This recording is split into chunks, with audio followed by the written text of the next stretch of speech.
Հայրենասիրությունն սկսվում է հայրենաճանաչողությունից։ Հայրենաճանաչողությունը սկսվում է հայրենիքի պատմության ուսումնասիրությունից։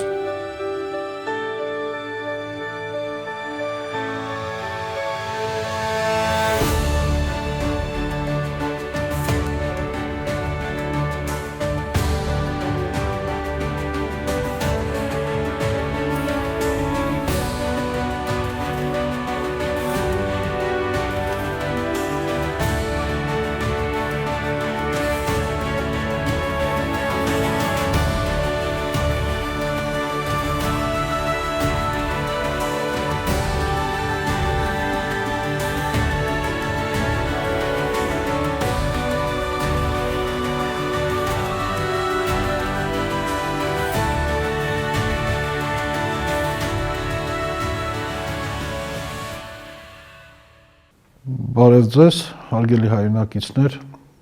այսօր կխոսենք Անի մայրաքաղաքի մասին։ Նախ մինչև բուն Անին անցնելը, եկեք այսպես ընդհանրական կամ արժե համակարգային մի թեմա շոշափենք, օրինակ ասում ենք 12 մայրաքաղաքներ, Հայաստանի 12 մայրաքաղաքները։ Ես սա համարում եմ հերթական անհեթեթությունը, պատմագիտության կողմից օրինաց եւ հերթական կեղծիքը։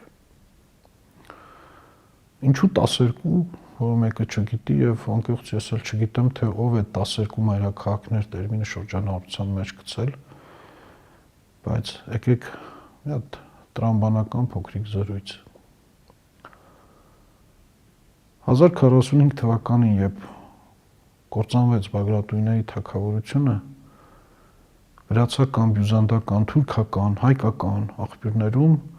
հայոց թագավոր էր կոչվում Գյուրիկյան թագավորը եւ Հայաստան հայոց պետություն էր կոչվում Տաշիր Ձորագետի կամ այն ժամանակ կոչվում էր Աղվանից թագավորություն նաեւ այդ պետությունը։ Հիմա դրա մայրաքաղաք Լոռին Հայաստանի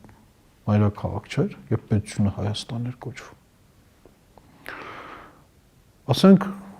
այդ մայրաքաղաքների մեջ իրավացիորեն Վանը կա, այսինքն մենք իրավացիորեն ընդունում ենք, որ Ուրարտուն Հայաստան է,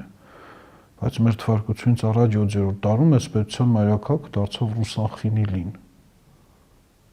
Բայց ինչու է 12-ի մեջ չկա 13-րդը Ռուսանխինիլի։ Կամ ինչև Ուրարտուն։ Մենք ունենք պետություն Արմեն Շուպրիա, Ուրմե պետությունը, որի մայրաքաղաքը Մուշն էր։ Ինչու չկա։ Հայասա Ազին հայկական պետություն չէր, մեր թվարկությունից առաջ երկրորդ հազարամյակի, երրորդ հազարամյակի այդ պետությունները հայկական պետություններ չէին, Խուրրիմի տանի պետությունը Հայաստան չէր, ինչու այդ պետության մայրաքաղաքները չկային։ Դավիթ բեկի իշխանապետությունը հայկական պետություն չէր, թե Խամսայի մելիքությունները հայկական պետություն չէին։ Հա, կարող ենք ասել, որ նրանք լիակատար անկախություն չունեին։ Բայց լավ, երրորդ դարի վերջին Հայաստան բաժանված էր Պարսկաստանի եւ Հռոմի միջեւ, Հայաստանի արևելյան հատվածը գրավել էր Պարսկաստանը, անկախություն ունենք միայն Արևմտյան Հայաստան, որտեղ 278 թվականից թագավոր էր Տրդադերորդը եւ որի նստավայրը Չերմես քաղաքն էր։ Դա Հայաստանի մայրաքաղաք չի, արքայի նստավայրը։ Եվ վերջապես մեր առաջի պետությունն մեր ինքնության հիմնադիրը Հայկ Նահապետն է, չէ՞։ Խոյնացին է ասում, որ Հայկը հաղթեց Բելին, իր դաստակերտը հիմնեց ճակատամարտի վայրում եւ կոչվեց իր անունով Հայկաբերդ։ Այսինքն անգամ հայոց առաջին մայրաքաղաքը այս 12 մայրաքաղաքների մեջ չի նշվում։ Ինչու, որ տրամաբանությամբ այդ հարց ուղղեք ձեր ծանոթ պատմաբաններին։ Եվ 12 մայրաքաղաքներ տերմինը շրջանառության մեջ դրած պատմաբաններին։ Թե ինչու են 12 մայրաքաղաքներ։ Ինչևէ, այս 12 մայրաքաղաքների մեջ Անի մայրաքաղաք ունի յուրահատուկ տեղ, անկեղծ ասած, ես չգիտեմ երգեր Երվանդաշատի Բագարանի մասին, չգիտեմ երգ մյուս մայրաքաղաքների մասին, բայց Անի քաղաքի մասին երգեր շատ կան։ Որն է պատճառը։ որն է հայրի այդ առանձնահատուկ սերը Անիի նկատմամբ։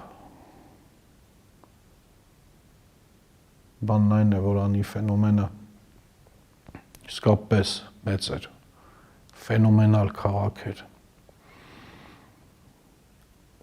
Նախ միջնադարի մեծությամբ երրորդ քաղաքն էր եւ այս ժամանակներում զիջում էր, ասենք, Պոլսին, արևելքում Անից մեծ երևի նաեւ Անտիոքն էր եւ Անին, բայց Անի ֆենոմենը շատ ավելի ճիշտ է նկարագրել հակիրճ ռուս պատմաբան եւ ճարտարապետության տեսաբան Կոստանտին Վեսելովսկին։ Նա այսպեսի մի խոսք ունի, ասում է 10-րդ դարից սկսած աշխարհով մեկ ճճում է ճարտարապետության անիական ոճը։ Այսօր ավաղ ավերակների միջից է լսվում այդ ճիչը։ Եվ Կոստանտին Վեսելովսկին իսկապես այս բառերով ուզում է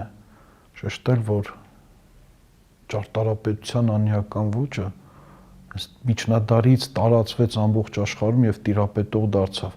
Դրանով ուզում է ասել, որ ասենք ռոմանական ճարտարապետության հիմքում, չգիտեմ, գոթական ճարտարապետության, եվրոպական այդ ստիլների հիմքում հենց անիական ճարտարապետության ստիլն է ընկած։ Եվ իրավ այսօր ավերակների միջից է լսվում այդ ճիչը։ Ինչպես շատ դեպքերում, այս դեպքում էլ մեր նախնյաց այդ փառահեղ ավանդույթները օտարը վերցրեց, մեծացրեց, ճոխացրեց, զարգացրեց, կիրառում է, իսկ մենք մեր արժեքները մոռացած օտար արժեքների հետևից ենք վազում։ Դժվար է գերագնահատել կամ թերագնահատել Անի գեղեցկությունը ճարտարապետական առումով, ցանկացած ճարտարապետ, ով այնտեղ եղել է, գիտի։ Ես կարող եմ Անին գնահատել որպես պատմաբան։ Անի ֆենոմենը, ինչ էր Անի ֆենոմենը, ինքը նախ առեղծվածային քաղաք է եւ շատ հարցեր, որ դեռևս պատասխաններ չունեն։ Սկսենք անունից, Անի։ Եզակի անուն է Անին, Հայաստանի պատմության մեջ Անի անունով երկու քաղաք են ունեցել։ Մեկը Հայաստանի մեծ հայքի հյուսիս-արևմտյան հատվածում է Դարանաղյաց Անին է, Դարանաղյաց Անին, որը կարծում եմ Անի կոչվել է դեռ երկրորդ հազարամյակից մեր թվարկությունից առաջ, եւ այդ քաղաքի հիմնադիր եղել է Հայաստանի պետության արքա Աննիասը, եւ հենց իր անունով կոչվել է Անի։ Իսկ Շիրակի Անին ըստ ամենայնի ոչ նա հետ որևիցե կապ չունի եւ Անահիտ Աստվածուհու անունն է կրում։ Անահիտ, Անի անուն դա Անահիտ անվան կաշտեսակն է։ Գուցե թե քաղաքը եղել է Անահիտի պաշտամունքի գլխավոր կենտրոններից մեկը, առհասարակ Անահիտ Աստվածուհին հայոց քաղաքների հովանավոր դիցուհին էր։ Այսինչ որ ասում եմ, սա իմ ենթադրությունն է, որը որևիցե պատմական փաստով կամ աղբյուրով ես հիմնավորել անկարող եմ, բայց կոնկրետ Անի անունը, որ հենց եզակի էր այս ժամանակահատվածում եւ տարածված չէր եւ այսպես ուղղակի մեզ փոխանցվել է, աղբյուրները ուղղակի չեն ասում, թե ինչու Անի եւ որտեղից է անունը։ Սա ենթադրություն է, որը կարծում եմ սակայն հեռու չէ ճշմարտությունից։ Անի մասին առաջին հիշատակություն գալիս է վաղ միջնադարից, Շիրակում Անի փոքրիկ բերդաքաղաք 7-րդ դարում, իսկ այս 7-րդ դարում այստեղ տիրապետող էր կամսարականների տոհմը։ Կամսարականները, գիտեք, ծագումով պարթև են, հայեր չէին եւ վաղ միջնադարում հաստատվեցին Հայաստանում, գործել են մինչև 8-րդ դարում Բագրատունիները կամսարականներին ուղղակի վտարեցին Հայաստանից։ Նրանք անցան արևմուտք, Բյուզանդիա, բայց շատ կենսունակ տոհմ գտնվեցին, շատ կենսունակ եւ ճկուն։ Փայլեցին իրենց հպտությամբ, իրենց քաջությամբ նաեւ Բյուզանդիայում, բյուզանդական բանակին փառահեղ զորավարներ են տվել, ինչև այդ նաև Իտալիան Բյուզանդիայի համար ազատագրող Նարսես Պատրիկը 5-րդ դարում ինքն էլ կամսարականներից էր։ Բուլղարական գահ բարձրացան Բուլղարիայի ազգային հերոսներ 11-րդ դարում Սամուել Կոմսաձակը հենց կամսարականների տոհմից էր։ Եվ հետագայում 10-րդ դարում վերադարձան Հայաստան եւ դարձյալ մի երկար ժամանակ հայոց պատմության մեջ կարևոր դերակատարություն ունեցան, բայց արդեն որպես պահլավունիներ։ Այլ դարձյալ անի հետ է կապվում, նրանք անի իշխաններն էին, ճիշտ է, տերերը Բագրատունի արքաներն էին, բայց արդեն Բագրատունյաց թագավորության կործանումից հետո պահլավունիները Հայաստանում հենց առաջնային դիրք զբաղեցրին, անգամ Սելջուկյան տիրակալության տակ։ Եվ այս տոհմը այնքան ճկուն էր, որ հասկանալով, որ այլևս ռազմիկ անվարչարարության առումով անկարող է առաջնային դիրքերը զբաղեցնել, պետականություն չունենք, գրեթե 1.5 հարյուրամյակ, կարելի ասել, սեփականաշնորհեցին ամենայն հայոց կաթողիկոսությունը։ Բարսեղանեցուց կաթողիկոսացվեցին եւ գնացին, երբ անգամ կաթողիկոսություն տեղափոխվեց Կիլիկիա, եւ այնտեղ դարձյալ ժառանգապար այսպես իրար էին փոխանցում եւ գրեթե 150 տարի պահլավուններ որպես հայոց կաթողիկոսներ առաջինն էին։ Եվ անի քաղաքում պահլավունները այս տոհմը էլի հսկայական մեծ գործ է կատարել, մեծ փառահեղ շինություններ ունեն։ Բայց սկսենք ավելի վաղ շրջանից։ 13-րդ դարում հայոց թագավորություն, Բագրատունիների թագավորությունը, որ արդեն ճեղքեր էր տվել, առանձնացել էր հյուսիսում Վիրքը, հարավում Վասպուրականի թագավորությունը եւ Աշոտ 3-րդ ողորմած արքան վարչական բարեփոխումներ իրականացրեց եւ մինչ այդ նա անին հռչակեց մայրաքաղաք 961 թվականին եւ փոխեց պետական կառույցը, Հայաստան դարձրեց դաշնային թագավորությունների միություն, այսպես ասած կոնֆեդերացիա, որի կենտրոնում անի թագավորությունն էր եւ անի թագավորը միաժամանակ հայոց շահնշահն էր, արքայից արքան։ Անին այդ ժամանակ մոտ 10,000 բնակության փոքրիկ բերդաքաղաք էր Շիրակում, արևմտյան Շիրակում։ Անի մոտ ընդամենը 40 կիլոմետր հեռավորության վրա գտնվող Կարս քաղաքը նախկին մայրաքաղաք արդեն մի քանի անգամ մեծ էր անից, մոտ 10 անգամ, հսկայական քաղաք էր։ Բայց քանի որ անին դարձավ թագավորանիստ եւ նաեւ ստայդեմ հայոց արքաները իրենց տնտեսական քաղաքականություն փոխեցին եւ առևտրական բանուկ ուղիները հաստատեցին, պարտադրեցին անգամ որ պիտի անցնի անի քաղաքով, անի շատ արագ աճեց։ Երևի թե աշխարհում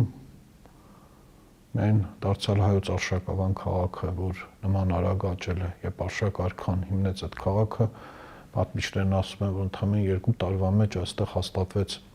20,000 տուն, այսինքն մոտ 100,000 մարդ։ Անին էլ ընդամենը մի քանի տարվա մեջ այնքան աճեց, որ Աշոտ 3-րդի որդին Սմբատ II Սմբատ տիեզերակալը, որ թագավորել է 977-ից 990 թվականներին, մայրաքաղաքից ասում եմ միջնաբերդից մի նետնկեց հեռավորության վրա, կառուցած նոր պարիսպներ, Սմբատաշեն պարիսպները։ Անի մասին խոսելիս պիտի խոսենք քաղաքաշինության այն մոդելի մասին, որ կիրառվում էր։ Այս մոդելը ի դեպ դարձյալ մենք պիտի ասենք, խոսենք հայության մեծ ներդրումը համաշխարհային քաղաքաշինության պատմության մեջ։ Տեսեք քաղաքները ոնց են կառուցում, հիմնականում տաճարների սրբավայրերի շուրջ կամ առևտրական ուղիների խաչմերուկներում։ Եվ քաղաքային կոմունիկացիաները, ինչ որ քաղաքային հատակագծեր ուղղակիորեն շատ դեպքերում պատահականության արդյունք են կամ ըստ իրավիճակի ու ոնց հարմար է կառուցում էր։ Ոսոս Խորենացին հետաքրքիր տեղեկություն է տալիս Արտաշատ մայրաքաղաքի մասին, որի ճարտարապետը կարելի ասել հին աշխարհի զորավար Կարթագենի առաջնորդ Հաննիբալ Բարկան էր։ Հաննիբալը, որ հաստատվել էր հայոց մայրաքաղաքում, Արտաշես առաջինի արքունիքում, ասում է, որ քաղաքը կառուցեց նմանությամբ հայոց սաթենիկ թագուհու աչքի նմանությամբ։ Եվ մեր թագուհին շատ սիրուն աչքեր ուներ եւ սիրահարված էր Հաննիբալը սաթենիկին, ամենայն դեպս ինչ է նշանակում աչքի նմանությամբ, սա եռաքաղաք սիստեմն է, որտեղ աչքի բիբը դա քաղաքի միջնաբերդն է կամ արքունիքը, միջնաբերդը, բուն աչքը դա բուն քաղաքն է կամ Շահաստանն է, թարթիչները արվարձաններն են։ Եվ մեր թվարկությունից առաջ երկրորդ դարից այս կողմ քաղաքները հիմնականում այ կառուցվում են եռաքաղաք սիստեմով։ Բուն քաղաք, միջնաբերդ, արվարձան։ Անին դասական իմաստով հենց այդ քաղաքն էր։ Ամենաբարձր տեղում հենց արքունիքներ կամ միջնաբերդը, որ առանձին պարիսպներով էր, դրանց մի քիչ ցած Ախուրյանի հովտում այնտեղ աղջկաբերդ, որ արքայական գանձարանն էր, հետո այնտեղ Վեց Սարգիս Դավաճան իշխան կարծեմ եկեղեցի կառուցեց։ Եվ բուն քաղաքը այդ մինը տնկեց հեռավորության վրա պարիսպների ներսում շքեղ ու ճոխ քաղաքը, Սմբատաշեն պարիսպները, բայց դրանով անին չէր ավարտվում։ Անին դրանից դեռ 10 կիլոմետր դեռ ցկվում էր արվարձանները։ Եվ այդ արվարձաններում էլ բուն քաղաքում էլ արքաներն ունեն իրենց պալատները, իրենց շքեղ, ասենք կացարանները, ոչ միայն արքաները, այլ նաև անի բոլոր իշխանները, անին հենց այդպես էլ հայտնի էր ճոխու շքեղ քաղաք։ Անին կրկնահար քաղաք էր նաև, բայց քարանձավների մասին քիչ անց եւ այսպիսով անին այսպես ճոխ քաղաք է դառնում եւ հայտնի է իհարկե 1001 եկեղեցիների քաղաք անունով։ Իհարկե այնտեղ 1001 եկեղեցի չկա, բայց եկեղեցիներն այնքան շատ էին, որ բնակության մեր լեքսիկոնն էր մտել 1001 եկեղեցիների քաղաք, եկեղեցիների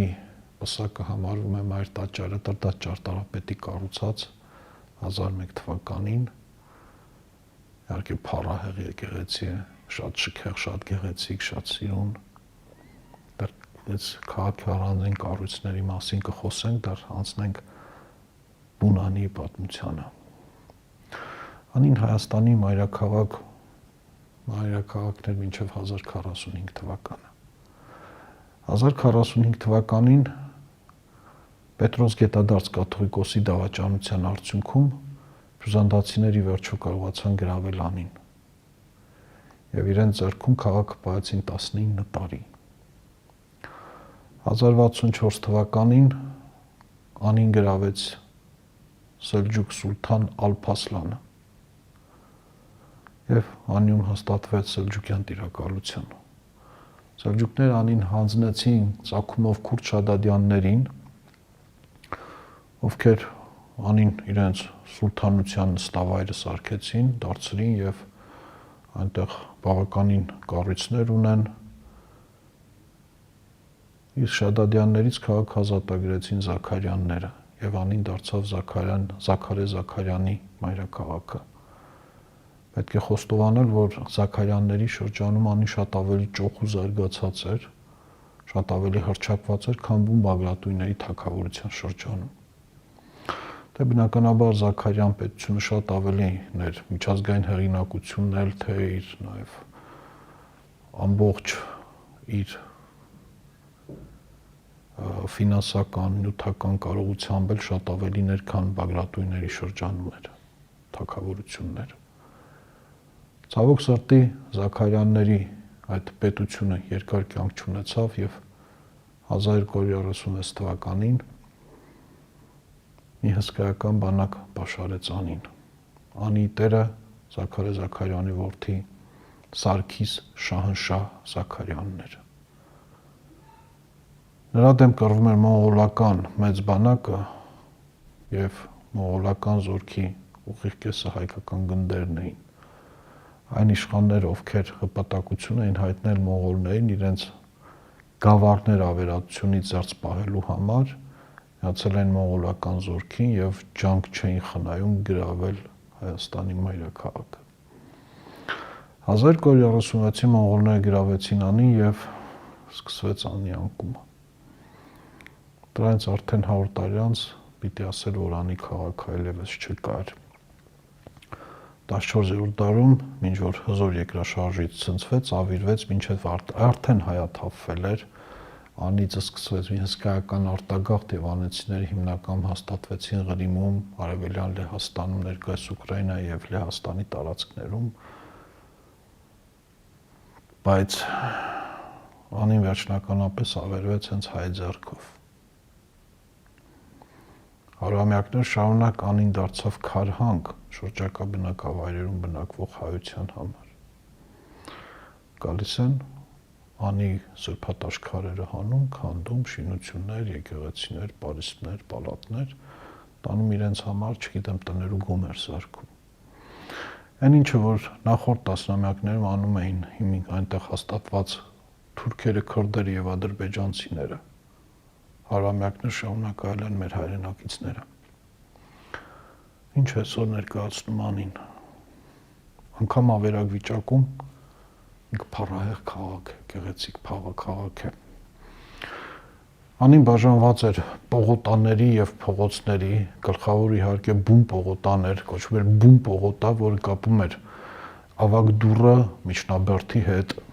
իսկ փողոցները կոչվում էին զուկակներ, զուկակ։ Հետաքրքիր է, որ այս փողոցները sense յուրահատուկ մասնագիտական բաժանում ունեն, ասենք պայտագործների փողոց, զինագործների փողոց։ Տները բազմահարկ էին, մինչև 3-4 հարկանի տներ, շինություններ, առաջի հարկերը սովորաբար խանութներ էին, այսպես հավասար մի շարքով կանգնած։ Բազում էին հյուրատները, հյուրանոցները, պալատները, հիմա վերականգնված կա օրինակ Պարոնի պալատը, մի շքեղ շինություն, քառահարկ շինություն։ Անի զարդը ըստ ինձ այսօր Տիգրան Հոնենցի եկեղեցին է։ Քաղկեդոնիկ հայր Տիգրան Հոնենցը Անի ամենահարուստ մարդն էր ժամանակի, ամենահարուստ վաճառականներն էին, Տիգրան Հոնենցը, Սահմադինը ու մեկը հայ վաճառականներ էին։ Տիգրան Հոնենցը այնքան հարուստ էր, որ 13-րդ դարում նա հայոց մայրաքաղաքանին գնեց ուղակի հայոց տերերից, Զաքարյաններից։ Վաճառական ամբողջ քաղաքը գնեց, փողով գնեց։ Եվ այդտեղ փողոց կար կոչվում էր հենց Տիգրան Հոնենցյանով, փողոց անվանակոչել էր իր անունով եւ Ախուրյանի Բարսադի լանջին կառուցել էր Տիգրան Հոնենց եկեղեցին։ Անի զարդը չկնաղ մի կառույց, որմնանկարներով, բայց արգեղեցիկ գույներով հարուստ։ Ճիշտ է, այդ հիմա այդ եկեղեցին պղծված է, պիտի ասեմ հիմնականում ամենևին էլ ոչ թուրքերի կողմից, եւ կայցելեք Անի այդ որմնանկարները կտեսնեք, որ այնտեղ թուրքերն էլ են բարբարոսության իրանց հետ կթողել, բայց հիմնականում մեր հայրենակիցները մեխով, քարով 13-րդ դարի որմնանկարների վրա գրել են իրենց անունները։ Մեկ ասենք կարող էր անգամ գրել մարկ, չգիտեմ 2016 թիվ Փարիզից եկել է հայ ազգի մարկը, որ Անի 13-րդ դարի եկեղեցին պղծի իր ոչինչ անունը, իր ոչնչությունը այնտեղ պատի վրա նկարի եւ գնա։ Կամ մեր Հայաստանի Հանրապետության շատ բնակիչներ նույն բարբարոսությունն են անում, ինչ որ թուրքերն են անում։ Կանգուն կառույցներից է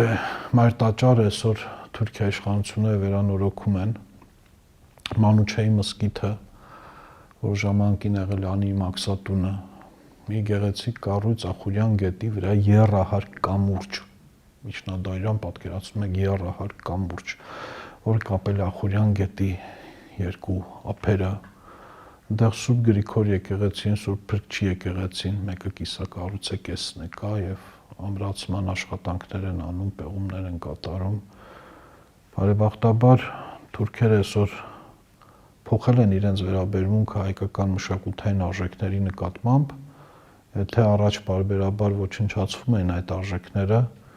այսօր պահպանում, վերանորոգում, վերականգնում են, որովհետև դա ուղղակի իրենց ձեռնտու է եւ դրանով նրանք փող են վաստակում, օրական սեզոնին հարյուրավոր զբոսաշրջիկներ են այցելում անի, մանավանդ որ անին ՅՈՒՆԵՍԿՕ-ի մշակութային ժառանգության մեջ մտավ եւ այնտեղ բավականին լուրջ աշխատանքներ են տանում վերականգնման։ Ճիշտ է, շատ դեպքերում թուրքերը քաղաքի առանձին կառույցներ, եկեղեցիներ վերագրում են վրացիներին,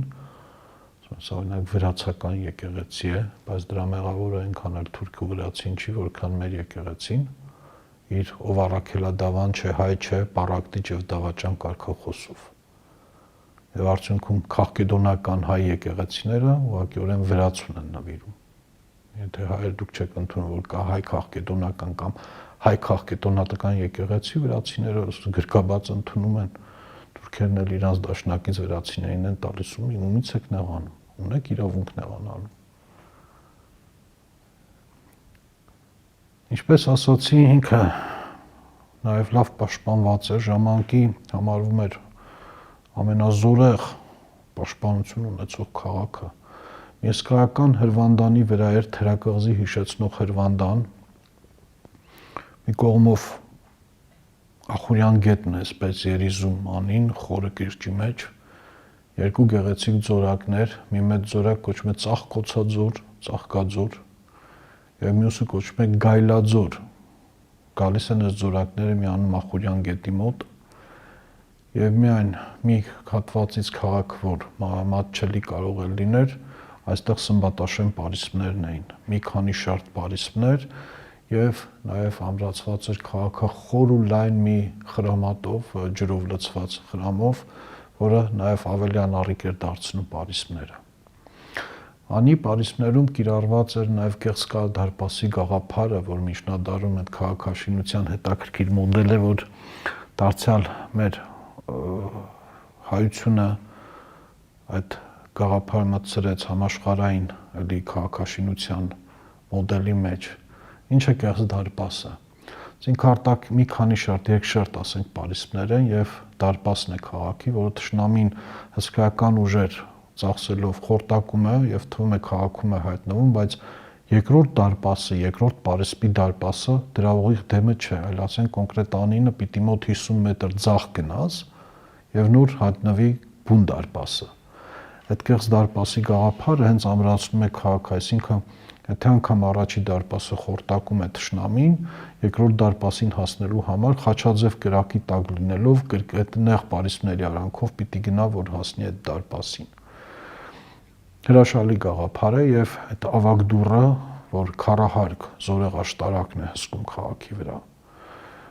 Այդ գլխավոր պարիսպի վրա Անի քաղաքի Բագրատունիների պետության խորհրդանշան հովազներ, իսկ ավանդ դռան հսկող այդ պարիսպների ներսի կողմից աշտարակի վրա խաչ պատերազմի սվաստիկան, Անի քաղաքի խորհրդանիշը, հայոց վահագան ռազմաստու սիմվոլը, որ դեռ նախաքրիստոնեական շրջանից այդպես տունվել է եւ Անի քաղաքի խորհրդանշաններ համարվում։ Հետաքրքիր է քարանձավային Անին կրկնահարկ քաղաք էր եւ եթե մոտ 120,000 մարդ ապրում էր, այսպես ասենք, գետնի վրա, գետնի երեսին, մոտ 20,000 մարդիկ ապրում էին քարանձավային Անում։ Քաղաքի գրեթե ամբողջ տարածքը տակը փուչ է եւ արհեստական քարանձավներ են փորել մարդիկ, թե բնակարաններ են, թե տաճարներ են, թե խանութներ են, անգամ պալատներ են այնտեղ, դեռ գեղեցիկ աղավնատունն էր, որը երևի փոստային աղավնիների համար էր։ Քարանձավային Անին ամբողջովին ուսումնասիրված չէ, օրինակ Նիկողայոս Մառը Անի մասին հետաքրքիր աշխատություն է գրում եւ գրում է այն նաեւ այն տարածքի մասին, որտեղ ինքը կարողացել է քարանձավները մտնել եւ որոշ չափագրումներ անել։ Լեոն էլ ունի Անի մասին հետաքրքիր նման նյութ աշխատություն, բայց ամբողջովին ոչ Անին, նաեւ քարանձավային Անին միջնչին մասն է միայն ուսումնասիրված եւ պեղված։ ամենահամեստ հաշվարկներով 20,000 եւ ավելի մարդ էր բնակվում Քարանձավային անյում եւ ինչ գաղտնիքներ ունի Քարանձավային անին մինչերս հայտնի չի, իսկ անին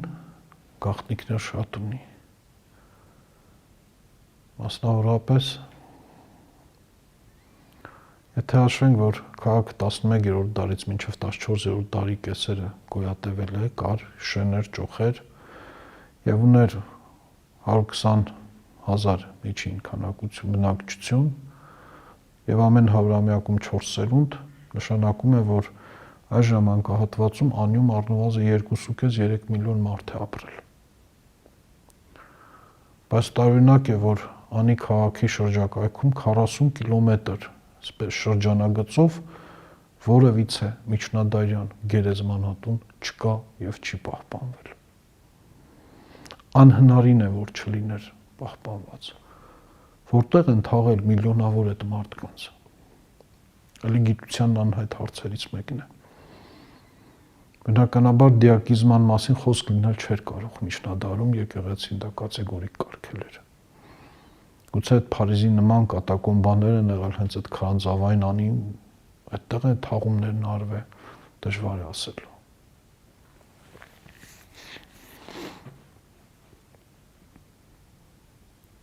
Անի առեղծվածները անին տեսնել է պետք, անին սիրել է պետք, բայց ոչ հառվից պետք է, որ ամեն մի հայ գնա քաղաք տեղում տեսնի իր մեջ, իր հոգու մեջ մի բան հետ բերի։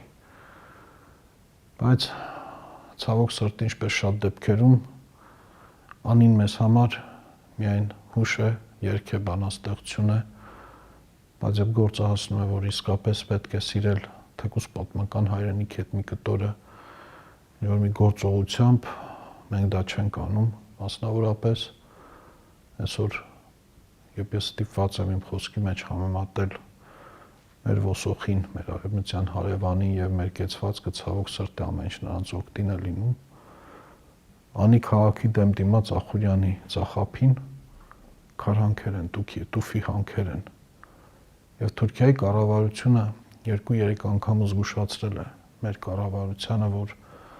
այնտեղ այդ պայթյունների ժամանակ մեր քաղաքը պատմական անի քաղաքն է կործանվում։ Այդ խարխուլ շինություններն են այդ պայթյուններից ցնցվում եւ կործանվում։ Եվ կարծեմ, որից արձագանք չի եղել։ Որից արձագանք։ Էլի մասնավոր շահը, բիզնեսը կարևոր է, ըստ դեպքում անգամ մեր մշակութային այնպիսի ժառանգություն, ինչպիսին անին է։ Մեր բոլորի հպարտությունը ու մեր բոլորի ցավը։ Իսկ ո՞րն է անի դասը։ Անին շատ դասեր ունի։ Սկսված թե ինչպես այդ քաղաքը ճոխացավ, շենացավ, Բագրատույների թագավորության թեմով այդ թեմային անդրադարձել ենք, ել չենք կրկնի։ Նաև անի կործանումը ինչի արդյունքեր եւ ինչ հետևանքներ ունեցավ։ Անին որպես միջնադարի ամենախոշոր բնակավար եւ անին ինչ հսկայական նշանակություն ունեցավ ոչ միայն հայության, այլ մարդկության համար, ինչպես տիպիկ բնութագրել է Կոստանտին Վեսելովսկին, եւ վերջապես անին որպես հիշողություն եւ հուշ ցանկացած հայի համար։ Բայց գիտեք որն է հարցը, որ դա մեր բուն Հայաստանում վերջին խոշոր պետության վերջին մայրաքաղաքն էր, կործանվեց, բայց եթե անի քաղաքաշինական մոդելը առանձին կառույցներ, մոդելը կիրառվեց Եվրոպայում եւ ամենուր աշխարհում, չգիտես ինչու հայ իրականությունից դա դուրս մղվեց։ Ճիշտ է, մենք 13-րդ դարից հետո այստեղ չունեցանք այդ հնարավորությունը կոնկրետ կառույցելու,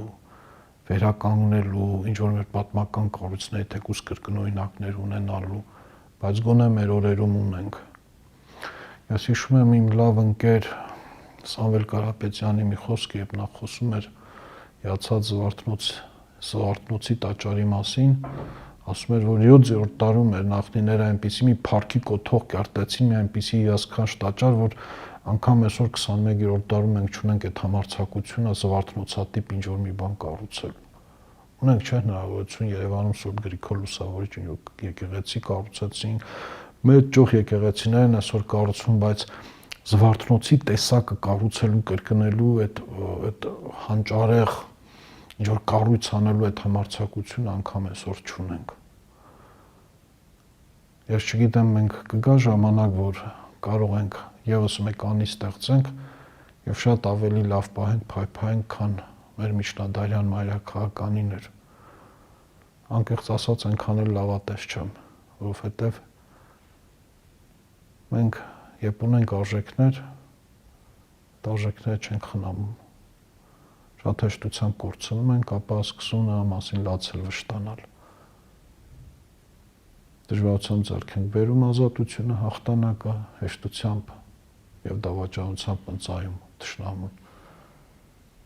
Անի քաղաքը այդ դասը տվեց մեզ։ Երբ Բագրատունյանց թագավորության սիմվոլն էր, արյամբ, դժվարությամբ